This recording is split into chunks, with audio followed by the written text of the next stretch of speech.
मैया पार्वती की तपोरा भाई ले यारा मानवा चर्चा करा दाए राजा जी तेरा भाई ले यारा मानवा चर्चा करा दा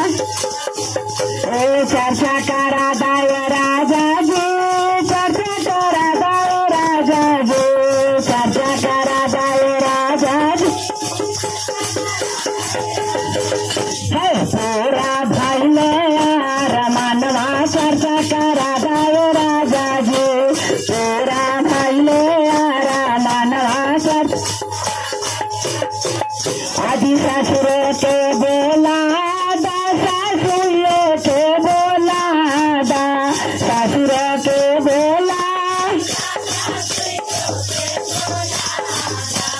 देवरा कहले रहला नया बेला उनको के बोला दाना देवरा कहले रहला नया बेटे ना तेरा भाई ले यारा मानवा चर्चा करा दाए राजा जी तेरा भाई ले यारा मानवा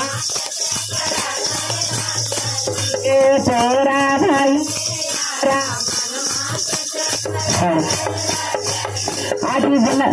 ननदी के ननदोसियों के बोला ननदी के बोला ननदी के बोला ननदियों के बोला ननदी के बोला भजनमा कहले रहला नया बेटे उनको के बोला दाना भजनमा कहले तेरा भाई ले यार करा दा आज तेरा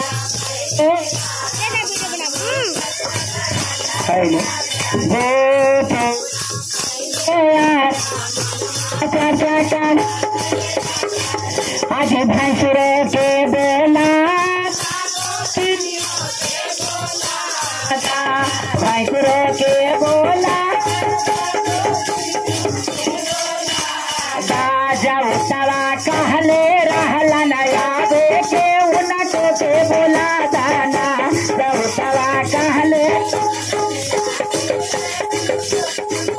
दाना तेरा भाई ले आराम करा दाए तेरा भाई ले आराम मानवा आज देवर के बोला दा देवरानियों के बोला दा देवरों के बोला यो के बोला दा जय धिया कहले रहला नया बेट उनको के बोला जय धिया कहले आज भाई बो के बोला दा भोजाइयों के बोला भाई बो के बोला दा भोज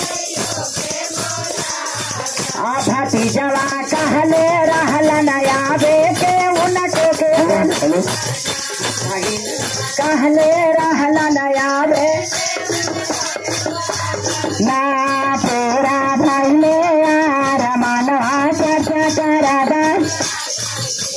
भाइयों के बोला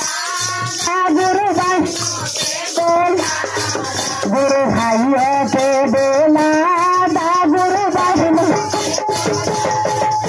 गवैया कहले रहला नया बेटे उनको के बोला गवैया कहले रहला नया बेटे